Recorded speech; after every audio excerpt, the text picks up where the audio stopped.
समृद्ध विज्ञान चैनल में अपने सभी दर्शक वृंद का मैं हार्दिक स्वागत करता हूँ। मैं सुशील कुमार शर्मा। आज मैं आपसे बात करूँगा, वीडियो तो बहुत देखे होंगे आप। साधना ऐसी होती है, सिद्धि ऐसी मिलती है, साधना ऐसे करनी चाहिए। और मैं एक आपको बताता हूँ सच्ची घटना, सिद्धि की सच्ची घटना। और ये कोई दूर के नहीं है, हालांकि आज वो संसार में नहीं है, परंतु उनसे मैं मिलता रहा हूँ। वो इसलिए क्योंकि वो मेरे जो नाना जी थे, मेरे नाना जी के कुछ सगे भाई, बड़े, हम उनको बड़े नाना कहते थे, जो अपने जीवन के आखिरी समय में सन्यासी हो गए थे और गंगा तट पर उनका निवास हो गया था। तो एक बार लास्ट में जब वो कहीं बाहर यात्रा पर जाने लगे तो मैं वहाँ था। तो जब वो जाने लगे तो गांव का जो भी आदमी उनके दरवाजे से गुजरता तो उससे वो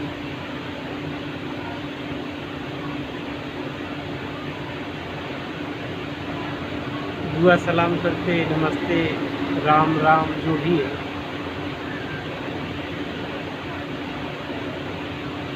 तो लोग उनसे पूछते कि कहाँ जाने की तैयारी कर रहे हैं आप? तो उन्होंने कहा मैं जा तो रहा हूँ, पर अब मैं लौट करके नहीं आ पाऊँगा। मैं आपको लौट करके जीवित नहीं मिलूँगा। ये बात उनकी आई हो गई कि वो 2-4 महीने जहाँ भी रहे हों, क्योंकि सन्यासियों का कोई एक स्थान कोई आवश्यक नहीं है कि होता हो। क्योंकि सबसे वो विदा मांग करके गए थे कि अब मुझे विदा करें, अब आपके दर्शन दोबारा नहीं होंगे, ऐसा करके वो चले गए। मैं भी अपने घर आ गया। तो उसके फिर 3-4 महीने बाद उनकी मृत्यु हो गई थी और कुछ साधु लोग ही उनको लाए थे अर्ध चेतनावस्था में, और यहीं उनकी मृत्यु हो गई थी। हालांकि जैसा उन्होंने कहा था कि किसी के दर्शन नहीं कर पाऊंगा, तो वो फिर किसी के दर्शन नहीं कर पाए और लोगों को भी वो अर्ध चेतनावस्था में मिले। और बाद में मतलब जब उनकी मृत्यु हो गई तो फिर वहीं घर के पास ही एक बगीचा, जिसको बड़ा ही वो प्रेम करते थे, तो उसी बगीचे में उनकी समाधि बनाई गई। क्योंकि सन्यासियों का दाह संस्कार नहीं होता है, तो उनकी समाधि वहाँ पर है। और मैं जब जाता हूँ तो मेरा कर्तव्य भी बनता है कि मैं सर्वप्रथम उनको प्रणाम करूँ। तो नाम था उनका श्री राजा राम शर्मा, और मुझे बहुत चाहते थे, आध्यात्मिक प्रकृति के थे और जीवन में हमेशा पूजा पाठ किया करते थे। क्योंकि उनकी पत्नी का देहावसान बहुत ही पहले हो चुका था, 2 बच्चों के बाद। तो वो वितरागी हो गए थे, रहते घर में ही थे, लेकिन हमेशा मतलब बिल्कुल। तो मुझ पर बड़ा स्नेह था और हम लोग जो है उनका, जब उनका ये ध्यान करता हूँ, याद करता हूँ, तो श्रद्धा से मन भर जाता है।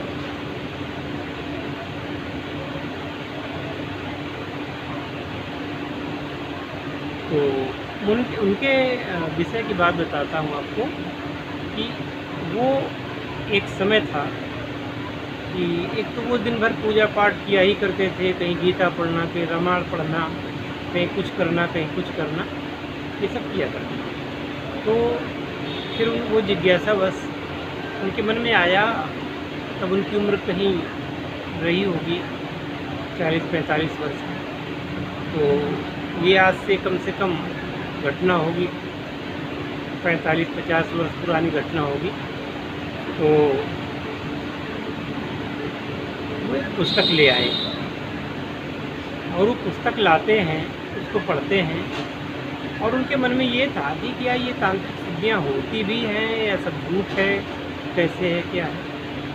तो चूँकि हिम्मती भी वो थे और ताकतवर भी बहुत थे। एक बार उनको बदमाश मिल गए रास्ते में, तो उनको बदमाश उनसे डर के भागे। उन्होंने कहा कि मैं अभी तुम दोनों को यहीं उठा के पटक दूंगा और गर्दन तुम्हारी उमेट दूंगा, कहो तो करके दिखाऊं। तो वो जो रास्ता के चोर थे वो उनसे माफ़ी मांग के पैर छू करके चले गए थे। ऐसा उनके शरीर में उस समय अपनी जवानी में पड़ा। तो नाना जी थे, तो क्या हुआ कि गंगा के किनारे जाते हैं और उस पुस्तक के अनुसार एक उन्होंने सिद्ध के लिए ये हुआ कि देखता हूँ कुछ होता है कि नहीं। और सिद्धि भी कौन करने लगे, सीधे सुनसान साधन, जिसके बारे में कोई ज्ञान नहीं था, पर उन्होंने हिम्मत जुटाई, मैं करूँगा, मृत्यु हो जाए तो हो जाए, तो इसको करूँगा। अब वहाँ पर स्मशान घाट में गए, रात को जैसे ही मंत्रोच्चारण किया, जैसा विधान होता है मंत्रोच्चारण करके, उन्होंने 100 का आह्वान किया। तो गंगा नदी में तैरता हुआ एक मुर्दा उनकी ओर आ गया। जब पास में आ गया, ये तांत्रिक जगत भी ऐसा होता है, साधना जगत ही ऐसा होता है जो चमत्कारों से परिपूर्ण होता है। तो कहाँ गंगा का प्रवाह जा रहा है पूर्व की ओर, लेकिन मुर्दा दक्षिण की ओर, उनके घाट की ओर आ रहा है, खिंचता हुआ चला है मंत्रों के माध्यम से। उन्होंने उस मुर्दे को उठाया। उठाने के पश्चात क्या किया,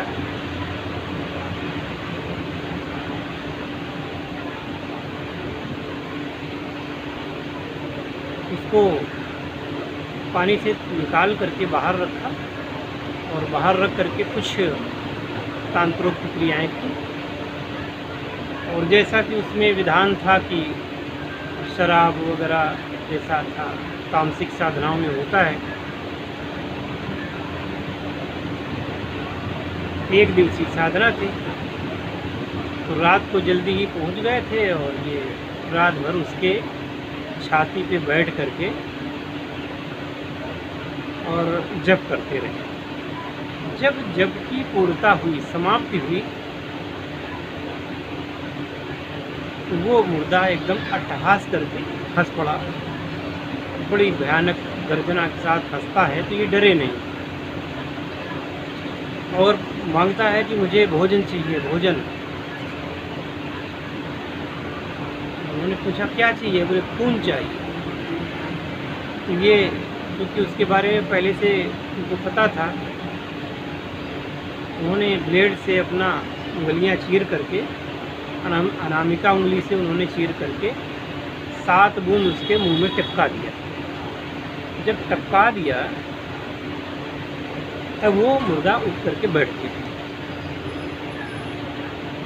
और बोला कि मैं सिद्ध हो गया हूँ, तुम्हें बताओ मेरे लिए क्या आदेश है। तो चूँकि ये सात्विक व्यक्ति थे, इन्होंने कभी उस टाइप की साधनाएँ की नहीं थी और केवल ये जानना चाहते थे कि कुछ होता भी है या नहीं भी होता। तो उन्होंने कहा, हाथ जोड़ा उससे, बोले महाराज मैंने आपका आवाहन केवल इसलिए किया था कि मैं जानना चाहता था कि क्या कोई तांत्रिक शक्तियाँ होती हैं, इंसान जागता है या नहीं। और जो है, मैं आपसे कुछ नहीं चाहता हूँ, मुझे ना कोई वरदान चाहिए, ना मुझे कुछ चाहिए। बस आप जहाँ से आए वहाँ चले जाएँ। तो वो इनको समझाता रहा कि मैं तुम्हारे बहुत काम आऊँगा, जीवन में बहुत कुछ दूँगा, पल पर पल तुम्हारी मैं रक्षा करूँगा, सहायता करूँगा, करोड़पति बना दूँगा। तुमने मुझे इतना मेहनत करके सिद्ध किया है तो मुझे अपने पास रख लो। तुम अच्छे व्यक्ति हो, मैं तुम्हारी सहायता करना चाहता हूँ। लेकिन ये टसे से मस नहीं, ये बस हाथ जोड़कर बार बार यही कहते रहे कि मुझे कोई सहायता नहीं चाहिए, कोई धन नहीं चाहिए, और आप जहाँ से आए वहाँ चले जाएँ। तो बोला कि क्यों ऐसा चाहते हो? बोले जब मेरे पास शक्ति आ जाएगी आपकी, तो पता नहीं कब किससे मैं नाराज़ हूँ और कब मेरे मन में उसके प्रति हिंसा की भावना आ जाए, तो कहीं मैं आपको गलत आदेश न दे दूँ। आप तो मंत्र सिद्ध हैं, आप तो काम कर बैठेंगे, लेकिन पाप तो मुझ पे लगेगा। घर में छोटे छोटे बच्चे हैं, तमाम बातें उन्होंने कही। अंत में वो हार गया, शमशान हार गया उससे। बोला कि ठीक है, अगर तुम मुझे अपने पास नहीं रखना चाहते हो तो कोई बात नहीं है, क्या मैं जाऊँ, मुझे आज्ञा है। उन्होंने कहा बिल्कुल आज्ञा है, आप जाइए, और मैं दोबारा आपका कभी आह्वान भी नहीं करूँगा। मैं केवल देखना चाहता था, टेस्ट कर रहा था, बाकी मुझे आपकी ज़रूरत नहीं है। ऐसा कह करके उन्होंने मुर्दे को विदा किया। उसको जैसे ही वो इंसान उनके मुर्दे के शरीर से निकला, तो वो मुर्दा फिर वैसे ही सौ बन गया, और फिर इन्होंने उसको नदी में डाल दिया। और जैसे ही डाला तो मुर्दा फिर उसी गति से बीच धारा में जा कर के चला गया, लुप्त हो गया। तो ये चीज़ सुनाने का मेरा यही तात्पर्य था आपको, कि कभी कभी ऐसे भी सिद्धि मिल जाती है। अब इसके बाद की कहानी मैं अगले एपिसोड में बताऊंगा आपको, तो थोड़ा सा इंतज़ार करें। जस्ट अगले में मैं आपको इसका दूसरा पार्ट बना के बताऊँगा। जय शिव शंकर, जय भोलेनाथ, हर हर महादेव।